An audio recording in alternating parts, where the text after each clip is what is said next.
ඔයා දන්නවද ලෝකේ ඉන්න දක්ෂතම ශිෂ්‍යයෝ කවදාවත් දවස පුරාම පොත්ගුල්ල වගේ පාඩම් කරන්නේ නැහැ කියලා?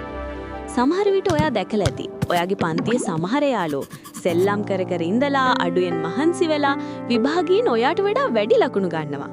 ඒකට හේතුව ඔවුන් ඔයාට වඩා දක්ෂ වීම නෙවෙයි, ඔවුන් ස්මාර්ට් විදියට පාඩම් කරන එකයි. අද මම ඔයාට කියලා දෙන්නේ ඔයාගේ ඉගෙනීමේ රටාව සම්පූර්ණයෙන්ම වෙනස් කරන්න පුළුවන් විද්‍යාත්මකව තහවුරු වුණු 80/20 රීතිය ගැන. මේ රීතියෙන් කියන්නේ සරලවම මේකයි. ඔයා ලබන ප්‍රතිඵල වලින් 80%ක්ම ලැබෙන්නේ ඔයා කරන වැඩ වලින් 20%ක් නිසායි. ඉතින් අපි බලමු මේ රහස පාඩම් වැඩවලට හරියටම පාදිච්චි කරන්නේ කොහොමද කියලා. පළවෙනි පියවර තමයි ඔයාගේ විෂය නිර්දේශයේ තියෙන golden 20% හඳුනා ගන්න එක.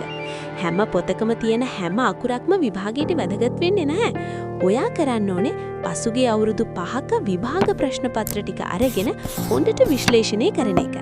එතකොට ඔයාලට පෙනී සමහර පාඩම් වලින් හැම අවුරුද්දකම අනිවාර්යයෙන්ම ප්‍රශ්න එනවා. අන්න ඒ ටික තමයි ඔයාගේ ප්‍රධානම ඉලක්කය වෙන්න ඕනේ.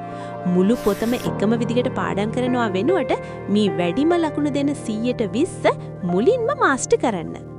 දෙවෙනි පියවර තමයි ප්‍රමුඛතාවය දෙන එක.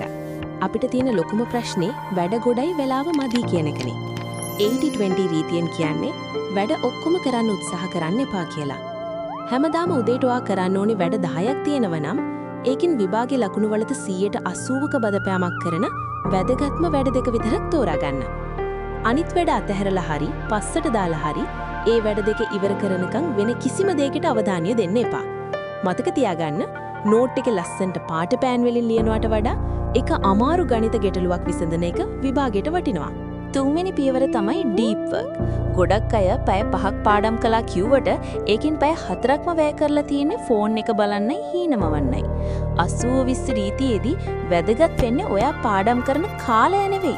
ඒ කාලය ඇතුළත ඔයා දෙන අවධානයයි. ඔයා අර තෝරාගත්ත වැදගත්ම පාඩම් ටික කරන වෙලාවට ෆෝන් එක අහලකවත් තියන්න එපා. එක පැයක් 100% අවධානයෙන් පාඩම් කළොත් ඒක සාමාන්‍ය කෙනෙක් පැය 8ක් කරන වැඩකට වඩා වටිනවා. හතරවෙනි පියවර තමයි කියවනවා වෙනුවට මතක් කිරීම. ඔයාගේ කාලෙන් 80%ක් වැය කරන්න ඕනේ ප්‍රශ්න පත්‍රවලට උත්තර ලියන්න සහ මතක් කරන්න. පොත කියවන්න වැය කරන්න ඕනේ 120ක කාලයක් විතරයි. ගොඩක් අය කරන්නේ මේකේ අනිත් පැත්ත. ඒ නිසායි විභාග ශාලාවේදී උත්තර මතක් වෙන්නේ නැත්තේ. මතක තියාගන්න ඔයා කොච්චර කියවුවත් වැඩක් නැහැ උත්තරයක් ලියන්න බැරි නම්. සාරාංශයක් විදිහට කිව්වොත් සාර්ථක වෙන්නේ වැඩියෙන්ම මහන්සි වෙන කෙනා නෙවෙයි. නිවැරදි තැනට බුද්ධිමත්ව මහන්සි වෙන කෙනයි. 80/20 රීතිය ඔයාගේ ජීවිතයට අදම එකතු කරගන්න. එතකොට ඉගෙනීම කියන්නේ ඔයාට තවදුරටත් බරක් නෙවෙයි, ඒක විනෝදාංශයක් වෙයි. ඉතින් මේ වීඩියෝ එකෙන් ඔයා අලුත් දෙයක් ඉගෙන ගත්තනම් තවත් යාළුවෙක්ට බලන්න ෂෙයා කරන්න. මේ වගේ වීඩියෝ බලන්න අදම අපිව සබ්ස්ක්‍රයිබ් කරන්න. ජය වේවා.